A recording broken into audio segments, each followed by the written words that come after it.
ঢাকা বিশ্ববিদ্যালয়ে ডাকসু নির্বাচন হঠাৎ করে স্থগিত হয়ে যাওয়ার আদেশ রাজনৈতিক অঙ্গনে এক আলোড়ন তোলে।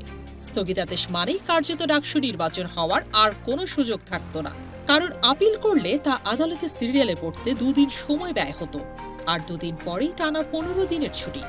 অথচ ডাকসু নির্বাচনের নির্ধারিত তারিখ ছিল মাত্র 8 দিন পর। সব মিলিয়ে ডাকসু নির্বাচন করার কোনো চান্সই থাকত না।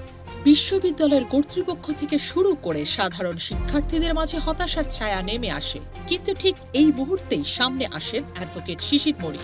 হাইকোর্টের আদেশের পরপরই তিনি দ্রুত চেম্বার জজ কোর্টে রিট পিটিশন দাখিল করেন। সময় এতই অল্প ছিল যে তাড়াহুড়ো করে তাকে হাতে লিখে পিটিশন জমা দিতে হয়।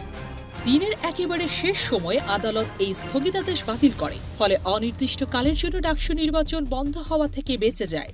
শিশির মনিরের তৎপরতা, সিদ্ধান্ত এবং বুদ্ধিমত্তার কারণে ষড়যন্ত্রকারীদের পরিকল্পনা আপাতত ভেস্তে গেল। শিশির মোহাম্মদ মনিরকে নিয়ে নতুন করে আলোচনা শুরু হয়েছে। জামাত শিবির আসলে তাকে এক ধরনের প্রোডাক্টে পরিণত করেছে। সাবেক শিবির সেক্রেটারি শিশির মনিরের নাম আজ যেন একটা ব্র্যান্ড।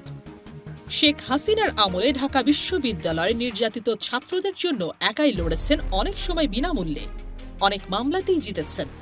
তার অভিধানে হার শব্দটা যেন খুবই বেমানান। ডাকসু নির্বাচন ঘিরে ষড়যন্ত্র থেমে যাবে না, বরং আরও তীব্র হবে বলেই মনে করা হচ্ছে। কারণ শিবির যদি ডাকসু নির্বাচনে বিজয়ী হয়, তবে এতদিন ধরে শিবিরকে ঘিরে তৈরি করা বামপন্থী, আওয়ামী লীগ ও শাহবাগীপন্থী মহলের বয়ান পুরোপুরি ভেঙে পড়বে। শিবিরকে সন্ত্রাসী সংগঠন হিসেবে যে ইমেজ দাঁড় করানো হয়েছিল, তা ভেস্তে যাবে পুরোপুরি। এই জয় বরং শিবিরকে ভালো শিক্ষার্থী বান্ধব সংগঠন হিসেবেই প্রমাণিত করবে। সেখান থেকে জামাত শিবিরের প্রতি মানুষের আস্থা বাড়বে। ষড়যন্ত্রকারীরা ভাবছে, যতদিন ধরে বলা হয়েছে জামাত শিবির খারাপ, তারা যদি ডাকসুতে জিতে যায় তবে মানুষের সামনে বাস্তব প্রমাণ হাজির হবে, এই বলে যে কথাগুলো মিথ্যে ছিল, সেই প্রমাণ মানুষকে নাড়া দেবে, আর দেশের রাজনীতিতে তৈরি হবে নতুন সমীকরণ। এই কারণেই হাইকোর্টের রায় দিয়ে নির্বাচন স্থগিত করার চেষ্টা হয়েছিল। শুধু রাজনৈতিক দল নয়, বরং ভেতরে বাইরে নানা শক্তি, এমনকি বিদেশি গোয়েন্দা সংস্থাগুলো সক্রিয় বলে অভিযোগ উঠেছে। কারণ ডাকসুতে শিবির জিতলে 1971 সালের বয়ান ভেঙে যাবে, আর শিবিরের জনপ্রিয়তা আকাশ ছোঁয়া হবে।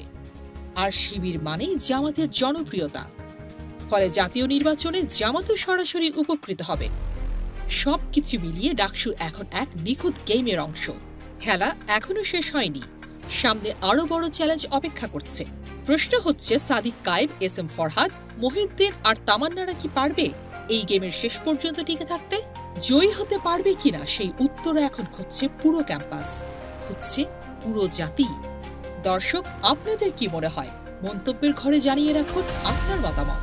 আর এই চ্যানেলে নতুন হলে অবশ্যই সাবস্ক্রাইব করুন আমাদের চ্যানেল, সেই সাথে অন করে রাখুন বেল আইকন।